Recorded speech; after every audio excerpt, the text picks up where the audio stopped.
छठी कक्षा के विद्यार्थियों, JCERT के डीजे स्कूल में आपका स्वागत है। विद्यार्थियों, आज मैं उपस्थित हुआ हूँ आपके हिंदी विषय के साथ। हिंदी विषय की आपकी पाठ्यपुस्तक भाषा मंजरी का तीसरा पाठ है भिड़न। यह एक कहानी है साथियों, जिसके लेखक हैं संजीव। इस कहानी को आपने पिछली कक्षा में जान लिया है, समझ लिया है। आज हम लोग इस पाठ के अभ्यास के प्रश्नों के हल करेंगे। अभ्यास के प्रश्नों के अंतर्गत आज हम लोग भाषा संदर्भ संबंधी प्रश्नों का हल करेंगे।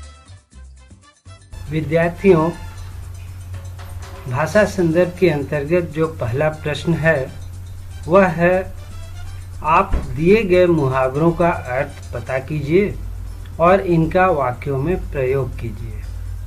तो जो मुहावरे यहाँ दिए गए हैं वे मुहावरे हैं गुड़ गोबर करना, श्री गणेश करना, काठ का उल्लू होना और अपना उल्लू सीधा करना।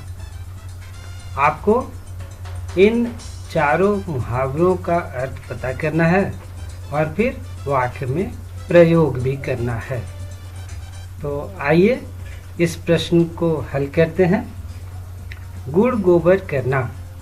गुड़ गोबर करना का अर्थ होगा बना बनाया काम बिगाड़ना। और इसका वाक्य में प्रयोग होगा, शादी में बहुत अच्छा प्रबंध किया गया था, किंतु बारिश ने सब गुड़ गोबर कर दिया। दूसरा जो मुहावरा है वह है श्री गणेश करना। इसका अर्थ होगा आरंभ करना। वाक्य देखिए, विद्यालय में पुस्तकालय का श्री गणेश किया गया। इसके बाद का मुहावरा है काठ का उल्लू होना। इसका अर्थ होता है विद्यार्थियों महामूर्ख होना।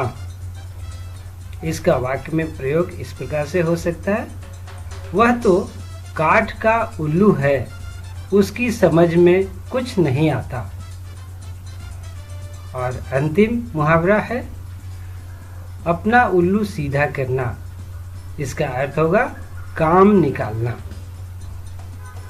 वाक्य में प्रयोग देखते हैं, आजकल दूसरे की कोई नहीं सोचता, सब को तो अपना उल्लू सीधा करने से मतलब है। भाषा संदर्भ के अंतर्गत जो दूसरा प्रश्न है वह है, मेरे महाराज मित्र से तो मित्र की तरह पेश आते ही हैं, वे शत्रु से भी मित्र की तरह पेश आते हैं। वे सत्यवान हैं, क्षमाशील हैं, विनयशील हैं। यह वाक्य दिया हुआ है।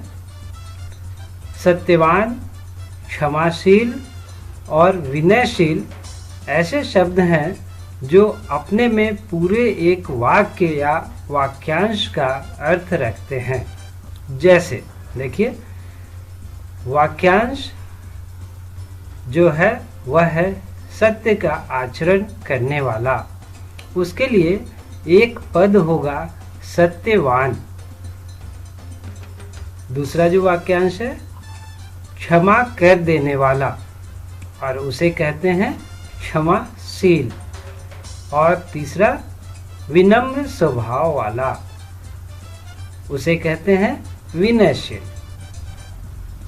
अब आपके लिए जो प्रश्न है वह है, आप नीचे दिए गए वाक्यांशों के लिए एक पद लिखिए। यहाँ पर वाक्यांश दिया हुआ है और आपको उसके लिए एक पद, एक शब्द लिखना है। जो वाक्यांश दिया गया है वह है कद्र करने वाला, ईर्ष्या करने वाला, परीक्षा देने वाला, अच्छे आचरण वाला और एक है काम से जी चुराने वाला। आपको इन सारे वाक्यांश के लिए एक पद लिखने हैं। देखिए विद्यार्थियों, मैंने जो लिखा है एक पद वह है कद्रदान। कद्र करने वाला, ईर्ष्यालु, ईर्ष्या करने वाला, परीक्षार्थी, परीक्षा देने वाला, सदाचारी, अच्छे आचरण वाला, और एक है कामचोर। कामचोर का वाक्यांश होगा काम से जी चुराने वाला। तो विद्यार्थियों, ये था आज का पाठ आपका, जिसमें आपने भाषा संदर्भ से संबंधित प्रश्नों को जाना। अगले वीडियो तक के लिए धन्यवाद।